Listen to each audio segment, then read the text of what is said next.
The best way to predict your future is to create it, not from the known, but from the unknown. What thoughts do you want to fire and wire in your brain?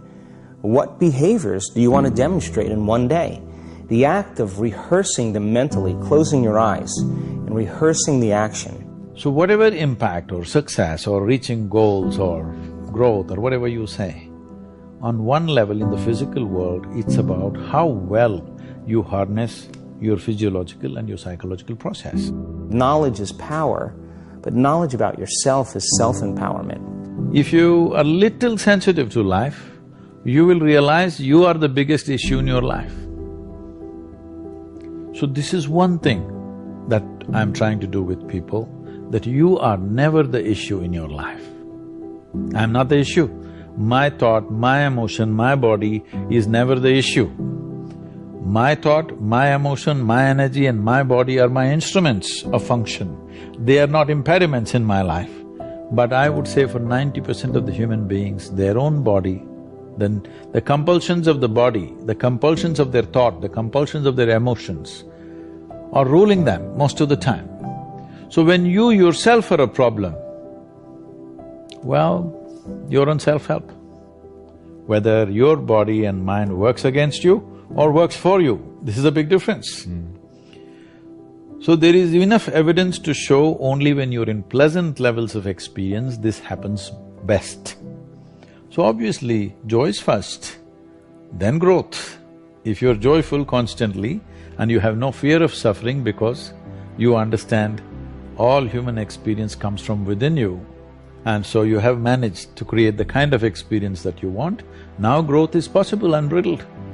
If you have the fear of falling down and suffering, you will not go very high. So this one fundamental thing has to get across to all the human beings on this planet. Your experience is entirely determined by you. This is what the word karma means, unfortunately.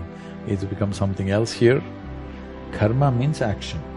That means when we say your life is your karma, we are saying your life is entirely your making, 100%. What happens in the world? There are many, many forces involved. What happens within me? It's 100% me. If you don't take charge of this, then you're an accidental life. When you're an accidental life, anxiety is very natural. The moment you start feeling abundant and worthy, you are generating wealth. The moment you're empowered and feel it, you're beginning to step towards your success.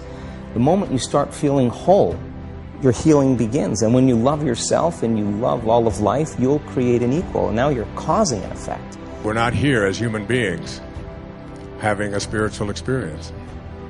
It's the other way around. We are all infinite spiritual beings having a temporary human experience. And coming to a place where we live our lives from that infinite place and beginning to know our soul. As we sit here, this is my body, that's your body, this is my mind, that's your mind. There's no such thing as this is my life and that's your life. This is a living cosmos. Everybody is free to capture as much as they want. If you capture substantial amount of life, your very presence will become a significant life. Otherwise, you will become a mediocre life. This is the important thing. It's not the knowledge you gather in your head, it's not the muscle that you gather in your body, it's the life. We'll use another analogy, a dream.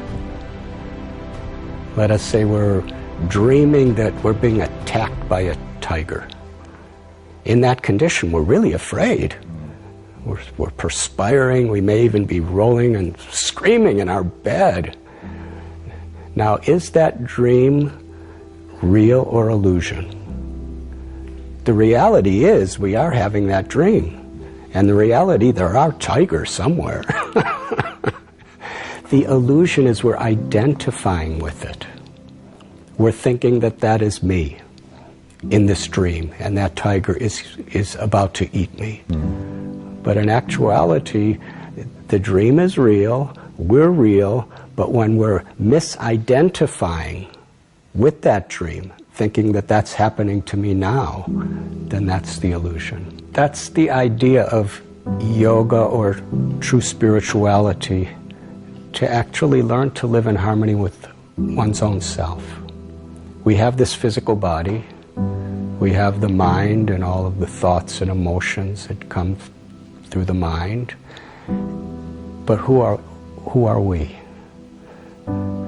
I am seeing through my eyes, I'm hearing through my ears, I'm touching through my flesh, I'm tasting through my tongue, I'm thinking through my brain, and I'm loving through my heart. But who is that me?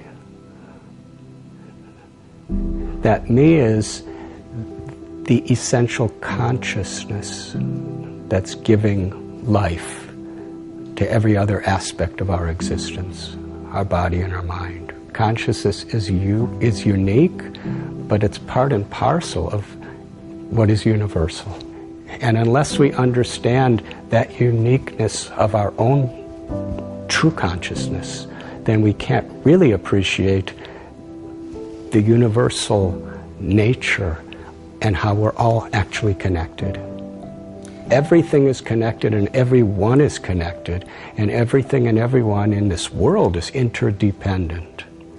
And Emerson said that the reason why there's so many problems in this world is because human beings are disconnected from their own true self. The senses, the mind, the intelligence requires to be in harmony with the heart and with the living force within the heart, which we call the soul or the spirit. And when we understand the sacredness, the beauty, the eternal nature of our own spirit, then we can recognize it in creation and we can recognize it in others. When we don't realize, experience, perceive the sacredness of our own true self, then our perception is an illusion of the world. But when we understand who we are and understand our harmony and relationship with the world around us and the people around us, then we're actually seeing everything as truth. We're seeing as a spiritual reality, even in this world. When you change the way you look at things, the things you look at change. Albert Einstein once observed that you have the most fundamental and major decision that you have to make in your life is this: do I live in a friendly or a hostile universe? Which is it? Is it a universe that is filled with hostility and anger and people wanting to hate each other and people wanting to kill each other? Is that what you see? Because when you see the world that way, that's exactly what you will create for yourself in your life. This is from great scientific minds. And the interesting thing is that this is not just a clever play on words, that when you change the way you look at things, the things you look at change.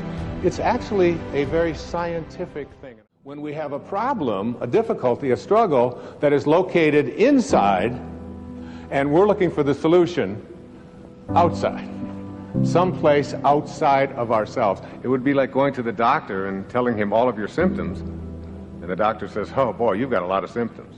And he starts writing out prescriptions. You need a prescription for this symptom, you need a prescription for that symptom, and finally he gets this 4 or 5, and you go to walk out, and you say, "Well, I'd like my prescriptions." He said, no, I'll give this one to your mother-in-law, and I'll give this one to your neighbor, and I'll give this one to your daughter, and I'll give this one to your father. I mean, you're the one with the struggles and with the difficulties, and expecting somebody else to change or something outside of you to get better in order for you to make your life work at this level that I'm calling intention is something you have to really take a hard look at. It's in here.